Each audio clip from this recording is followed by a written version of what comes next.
I've spent 45 years building systems, making businesses run the same way every time, so they don't fall over when the owner's not in the room. ISO 9001, Corgi, now gas safe, NICEIC. A regional maintenance business I grew 14 times over with the same small back office.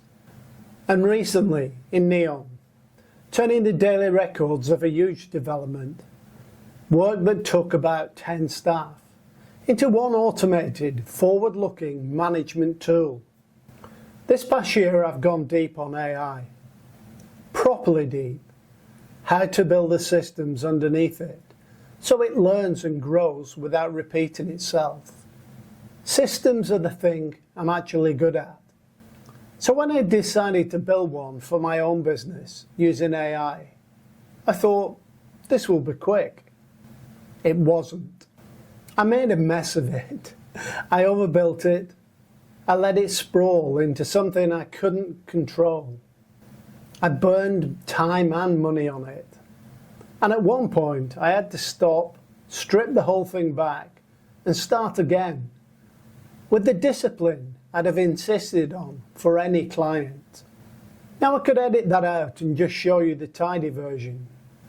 But that's the reason this series is worth watching. Because I got this wrong several times before I got it right. And what I'm going to show you is the thing that actually works, with the potholes marked. Here's the question underneath all of it. You bought an AI tool. So did the firm down the road, the one that isn't as good as you. You both type into the same box, and what comes out sounds almost identical. Why? Most people think that's a writing problem. Better prompts, a sharper tone. That was my first mistake too. I spent weeks polishing how I asked. Prompt equals how it says. Knowledge equals what it knows. But the prompt only controls how the AI says something.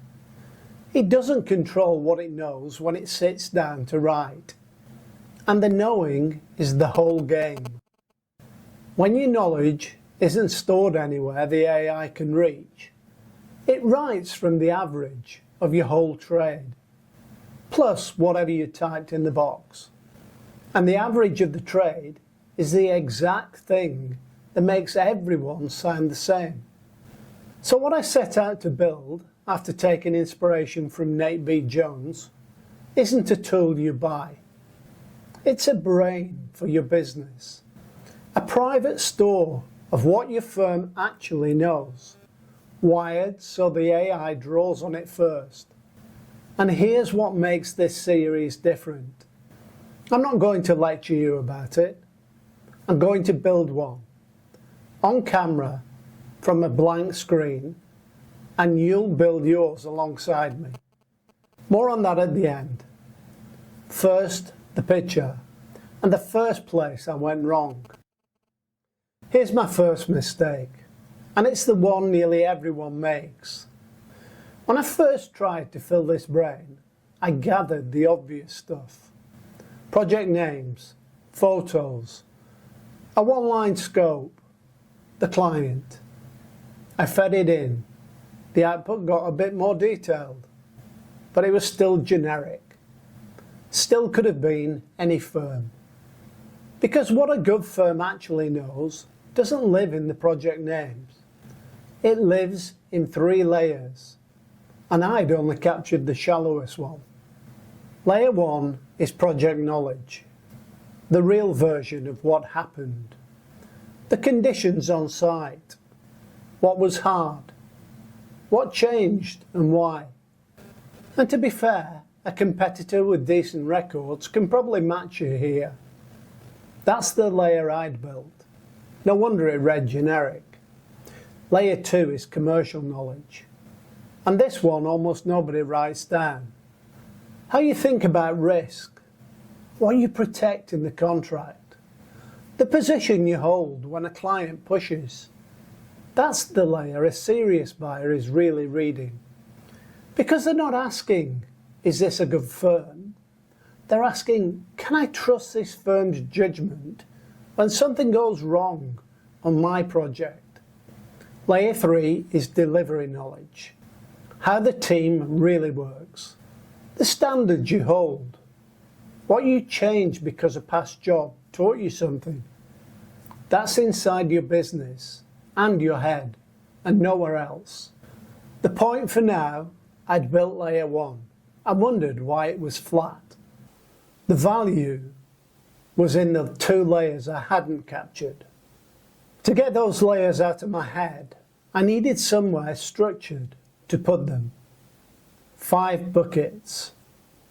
Inquiries, quotes, and here I mean the thinking behind the price, not the document, project evidence, objections, how you handled the pushback, and delivery lessons. The bucket that compounds.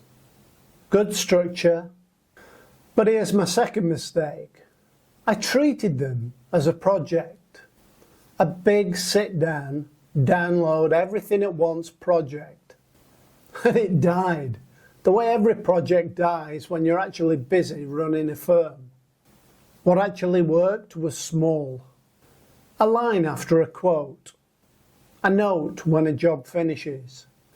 Captured in the flow of the work. Not bolted on top of it. And here's the part that surprises people. Most of your knowledge is already written down. Just not anywhere an AI can use it. The pricing sheet you've run for years. The WhatsApp threads. The folder of old quotes. All of that goes into the brain too. There's a whole episode on exactly that. Getting it small and using what you've already got is what makes this survive a busy week. That took me 3 attempts to learn. Here's where it clicked. For a long time, I had a store of good stuff, and the AI still ignored most of it, because a folder of files isn't a brain. The thing that makes it a brain is retrieval. When a question comes in, the brain searches your store first, finds the pieces that actually fit, and writes from those. Not from the average of the trade, from you. You might hear it called RAG, Retrieval Augmented Generation. The plain version, before it writes, it looks for in a trusted store and uses what it finds as a source, which means the quality of what comes out is set by the quality of what's in the store, not by how clever the prompt was. Feed it thin, you get upgraded thin. That sentence cost me a few £100 to learn. And the last piece, I got wrong before I got it right. I thought a bigger brain would get repetitive and messy. It doesn't, if it's built properly.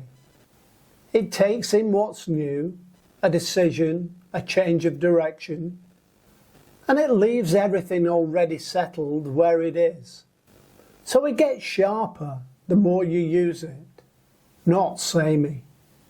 Mine only started doing that once I stopped rebuilding it every week and let it learn incrementally. And I'll give you a live one, because I promise you the pothole's marked. Just recently, I found another issue. Things I believed had been recorded had not. Thankfully, I caught it. But you could go weeks or months without knowing if you didn't know where to look. Most gurus will tell you this stuff is simple. It isn't. You've got to check what the AI produces. But here's the part that matters. I didn't sit down to a big fix. I told the brain what was wrong. It corrected itself. And it left everything else exactly where it was. So step back. 3 layers of knowledge, the top 2 of which no competitor has. 5 buckets that get them out of your head. Retrieval, which reads the store before the AI writes, and a learning loop, so it gets more like you and your team every time. That's the contractor's OpenBrain. If you've read the E-Myth, you'll recognise the idea underneath. A business should run on systems, not on the owner's memory. Gino Wickman's Traction says the same thing. Get it out of your head. This is that, with a brain attached. Now, here's what's coming. Because this series isn't just me explaining it, I'm going to build one, the whole thing, on camera from a blank screen. Starting with the filing structure most firms never lay. Then a real store, live and searching, before a single thing goes into it. Then we fill it, your old quotes, the spreadsheets you price from, the WhatsApp threads, the 20 years in your head, step by step. And at every one, you'll pause the video and do the same step in your business. There's a workbook to go with it. Free link below. Get it now and you'll be ready when the first build episode lands. By the end, you won't understand a brain, you'll own one. Now I'll be straight with you, the same way I've been straight about getting it wrong. Understanding the architecture, which is what this series gives you, is not the same as setting it up cleanly. I'm a systems man, and it still took me several goes. It's easier when somebody who's already made the mistakes builds it with you and your team the right way, first time, showing you what to capture and how to capture it quickly, so nothing gets missed and it never becomes a burden to the people feeding it. That way, if anyone leaves, their knowledge stays in the brain. That's what the AIOS work is. And if you're not sure if it's right for you, there's a free readiness check on my site. 5 minutes, see where you stand first. Links in the description. But start with the picture. Layer 1 is next, project knowledge. And the version of your projects that's quietly the weakest thing you own.